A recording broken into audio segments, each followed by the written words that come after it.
pour être aussi organisateur, je sais le déploiement d'énergie qu'il faut. Il faut des prouesses parfois, je dirais, de jonglerie, parce qu'il faut mener des hommes, il faut mener des équipes, des missions de partout. Tu es jeune en plus, tu es très très jeune, et oui, ça prouve bien que la jeunesse n'empêche pas, il ne suffit pas d'avoir 10-15 ans d'expérience, et le témoignage, et je dirais que la concrétisation, nous l'avons devant nous. Bravo Théo, en tout cas pour ce que tu fais, je te laisse la parole. Et travailler avec lui, c'est un régal. Non, merci à tous. Alors, l'âge, c'est relatif, finalement. Et je vais essayer d'être original aussi, parce que l'ensemble des informations ont déjà été partagées par mes voisins de table. On parlait de collaboration, on est toujours très heureux ici de revenir au Sable de l'Homme.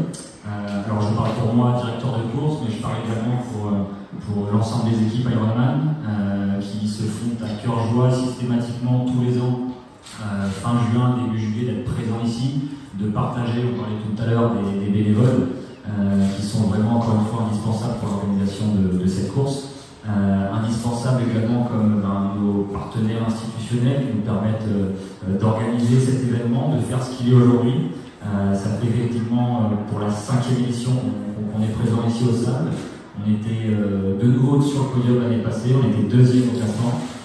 Donc très clairement l'objectif c'est on va pas se cacher, c'est d'être premier en 2023 et de pouvoir, disons, cela raconter un petit peu toute l'année prochaine. Voilà, merci. Mais quelques questions un petit peu plus précises sur leur état de forme, sur leurs ambitions, etc. etc. Voilà, c'est un échange entre nous. Alors, et elle n'a pas les mêmes couleurs de club, elle va se sentir un petit peu isolée au milieu des sablés, hein, mais ça fait rien. Allez, viens là. Et justement, je vais commencer avec toi, Émilie, parce qu'effectivement, on est très très heureux de t'avoir sur cette édition 2023.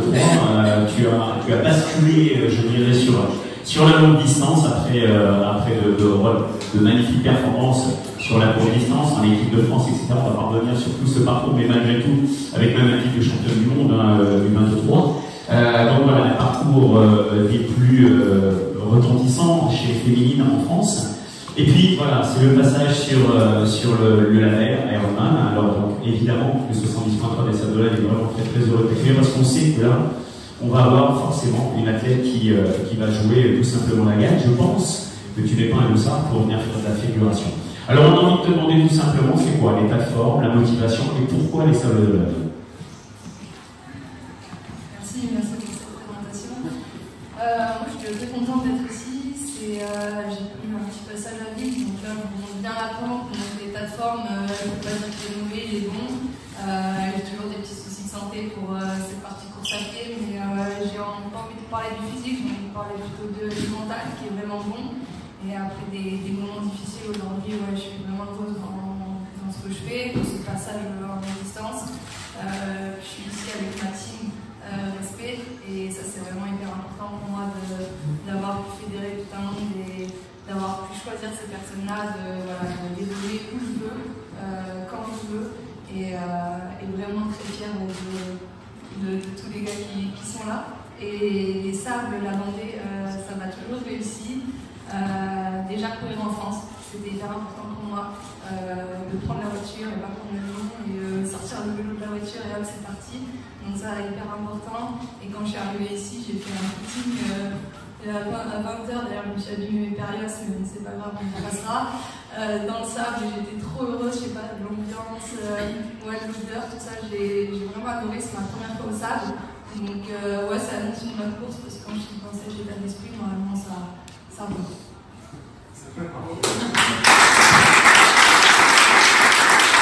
C'était pas 5 participations. Ouais, c'était ça, 5 participations. On t'a découvert lors de la première édition. Je ne vais pas rappeler cet épisode, mais malgré tout, le meilleur chrono a été réalisé par toi-même.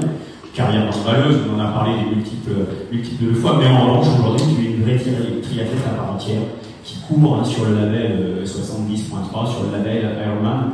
C'est forcément important, je dirais, de courir ici pour toi, au Sable de l'Homme, bien sûr, par rapport à ton club, tes engagements, etc.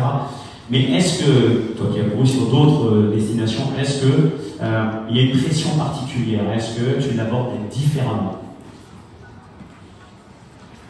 Bonjour à tous. Effectivement, maintenant ça va être la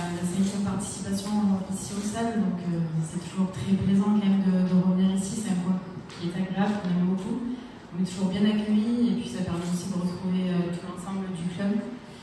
Donc non, je dirais que c'est plutôt une bonne pression, envie bien sûr de donner le meilleur de moi encore demain. On connaît très bien le parcours maintenant, on sait à quoi on va s'attendre, il y aura aussi un très beau plateau et je suis contente que tu sois parmi nous demain. Non, il n'y a qu'une... voilà, la motivation elle est là, l'envie aussi. Forcément, à cœur de donner le meilleur. Si ça peut terminer sur une bonne note avec un podium, ça sera encore mieux. Forcément, c'est une réelle envie. Après, c'est toujours un bon moment en tout cas de participer au sable comme chaque année. Tu as changé des choses, forcément, on essaie d'évoluer, d'apprendre, de prendre l'expérience aussi au fur et à mesure des compétitions. Il y a eu un championnat du monde l'an passé, donc ça permet aussi d'évoluer, de prendre un petit peu des informations au contact d'une autre concurrence aussi. Donc forcément, on essaie de faire évoluer sa pratique, son fonctionnement à l'entraînement, un changement d'entraîneur aussi, donc on met des choses en place, ça se met en route petit à petit. Je dirais que le 73 des Sables d'Olonne, c'est une étape supplémentaire vers les prochains championnats du monde en Finlande. Donc voilà, on reste positif et on continue comme ça. Podium l'année dernière, deuxième marche. Il y a eu la bagarre avec Charlène, on le sait, sur ce départ de course à pied, jusqu'à. Je me souviens plus exactement en quel kilomètre tu lâches Charlène, mais en revanche, il y avait une belle bagarre. Vous aviez amené ce suspense chez les féminines, et c'est vrai que quand on commente la course et que le public est là, on aime ce genre de scénario. Qu'est-ce que tu as rajouté ou qu'est-ce que tu as envie quel est l'athlète qui te fait le plus peur demain voilà, c'est un petit peu tout ça qu'on a envie de savoir. Et puis aussi, dans quel état d'esprit tu es, tout simplement. Merci. Bonjour à tous et merci de nous accueillir à nouveau au Sable dans ces super conditions, comme disait Charlène. On est toujours très contents de revenir. Alors, pour répondre à la question, il y avait beaucoup de questions. Oui, il y a plein de questions. Déjà, l'état d'esprit. L'état d'esprit, comme je pense que tout le monde ici, on est très content de courir en France. C'est vrai que déjà, c'est différent. On a l'impression qu'on a des domicile, on a plus de soutien, on a une envie particulière de bien faire. Également, les sables, c'est également la 5e fois que je reviens, donc Charlotte, et c'est pas un hasard, c'est que cette course, elle nous réussit, elle est sympa, et puis c'est vrai qu'on aime bien aussi se confronter, et c'est toujours une belle épreuve, et c'est vrai que moi j'ai envie de continuer sur cette lancée, c'est un rendez-vous incontournable dans la saison, effectivement, donc j'ai envie de bien faire. C'est un rêve de gagner l'épreuve ici? Oui, alors forcément, c'est vrai que moi je suis à la recherche de ma première victoire sur le circuit professionnel. L'année dernière, j'ai fait 2 podiums, 2e place. Et donc, c'est un de mes objectifs cette année, ça serait de soulever le banderole. Alors, si c'était ici, ça serait super. Après, je sais que dans le triathlon, longue distance, le résultat dépend aussi beaucoup du plateau, parce qu'on n'est pas toujours confronté aux mêmes adversaires. Donc voilà, j'essaie de me concentrer sur moi, de savoir avec quel état de forme je viens, quelle force et quelle faiblesse, et puis si je produis ma meilleure course, je verrai où je me situe sur la ligne d'arrivée. Merci. Messieurs, alors, on va commencer avec Arnaud. Dis-moi Arnaud, alors tous les trois, vous courez sous les mêmes couleurs. Sur les 3, il y en a 2 qui sont déjà qualifiés, j'allais dire à Nice, pour donc, le 10 septembre. La particularité, évidemment, là, on est sur un 70.3, ça va beaucoup plus vite. Il va falloir que vous, les spécialistes distance Ironman, vous mettiez un cran supplémentaire pour aller encore plus vite, parce que lui, au bout de la table, il ne va pas vous laisser. Il va rien vous laisser. Qualifié sur les championnats du monde, il y a eu Texas, il y a eu Francfort, c'est ça? Klagenfurt, autant pour moi, il y a 15 jours, Klagenfurt. Demain, c'est quoi? Quand on a fait comme ça 2 étapes sur distance Ironman et qu'on revient ici sur 70.3 et surtout, t'es dans ton jardin, même si t'es pas originaire d'ici, mais t'es dans ton jardin. Est-ce qu'il y a une pression particulière? Est-ce qu'il y a une envie particulière? Même si c'est du 70.3, et il va falloir que t'ailles vite. Bonjour à tous.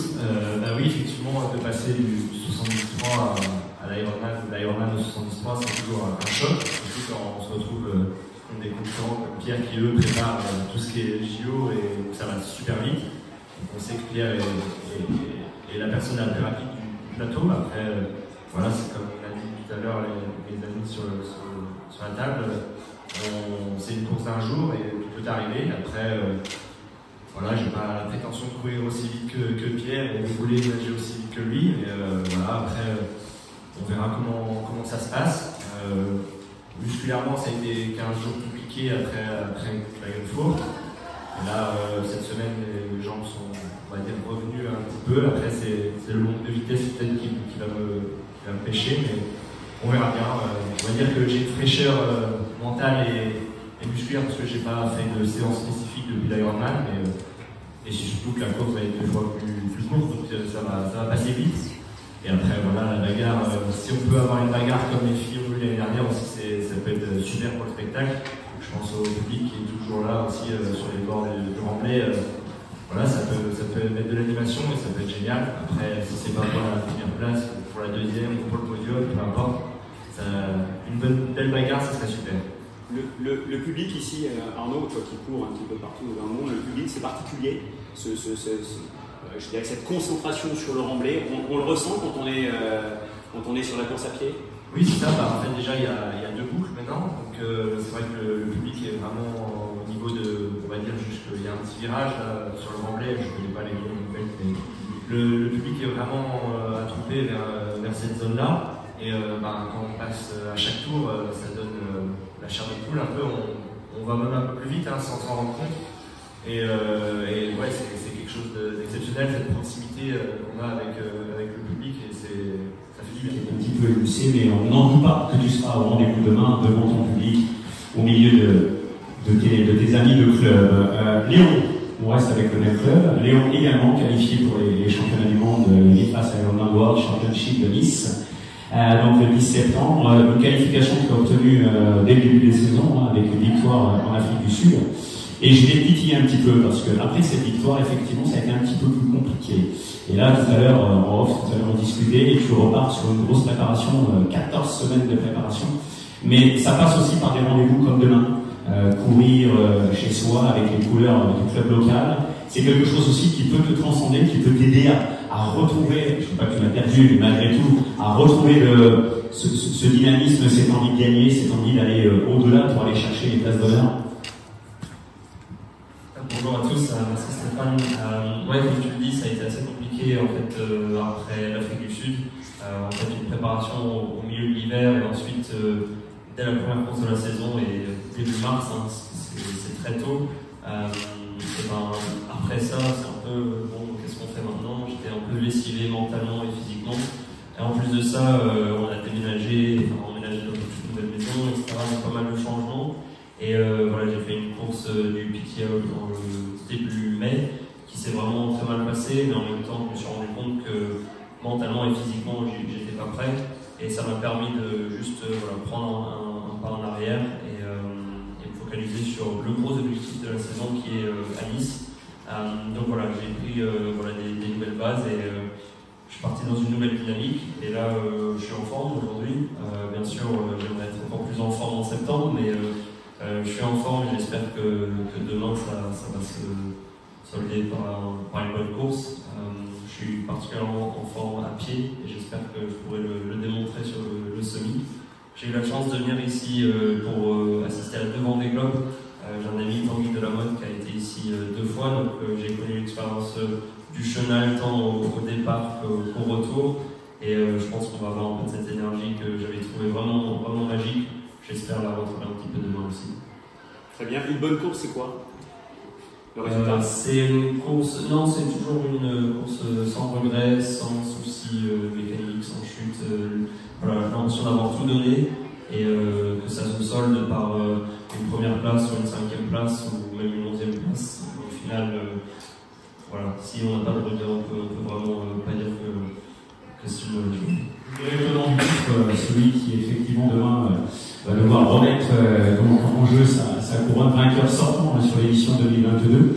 Alors on te suit évidemment puisque tu fais partie de l'élite nationale, alors tant au niveau fédéral, ITU, etc. Mais là on est sur 70.3. Ça va être important de briller, de conserver cette victoire et malgré tout on ne peut pas cacher non plus qu'il y a des objectifs dans un mois qui sont importants avec le test event. Je pense que c'est important aussi pour le club, donc les Sables Vendée d'avoir un athlète qui part aux Jeux Olympiques. Donc, je dirais, physiquement et psychologiquement, ça se passe comment la gestion de ces doubles objectifs, entre le 70.3 demain, entre autres, et bien sûr le test Evans? Oui, bonjour à tous et à toutes. Pour moi, déjà, le double objectif, ça se passe pas, on va dire, parce que je me concentre essentiellement sur le court distance cette année. Autant l'an passé, je me préparais un peu plus pour les longues distances. Cette année, je vais un peu, on va dire, all-in sur le court distance, puisque j'arrive sur ma fin de carrière avec le court distance et je vais mettre tout en place pour essayer de me qualifier aux Jeux Olympiques. Ça va être ma dernière opportunité dans un mois, on va dire. Et donc, voilà, c'est l'entraînement, je peux pas le démultiplier et l'utiliser, malheureusement. Donc, on va dire que demain, je pars un peu plus dans l'inconnu, puisque je fais un peu moins de séances spécifiques. Même si je pense que l'avantage que j'ai par rapport à mes compères, c'est que le court distance se rapproche plus de l'Alpha, je pense, en termes d'entraînement, que eux, ce qu'ils font à Ironman, c'est peut-être un peu plus difficile de retourner sur Alpha. Mais bon, après, voilà, c'est plus cette spécificité entre les distances voilà, moi, je reste confiant quand même pour demain, mais en tous les cas, j'ai tout misé sur le court distance. Bon, ça on comprend bien. Donc, allez, on va se projeter un petit peu. Tu es qualifié pour les Jeux, tu gagnes demain. C'est quoi après-demain? Là, j'ai été vite là. Si je suis qualifié pour les Jeux, voilà, ça va être 100% pour les Jeux Olympiques. Mais après, voilà, rapidement, je vais essayer de passer sur Alpha Ironman et Ironman. J'aimerais pouvoir en faire un en 2024 d'Ironman. Et si je vois que je suis hors jeu pour les Jeux, j'irai sur Ironman peut-être dès cette année, pourquoi pas, juste pour tester, mais vraiment pour prendre plaisir. C'est ce qu'on voulait entendre. Hein. Merci Pierre. Merci.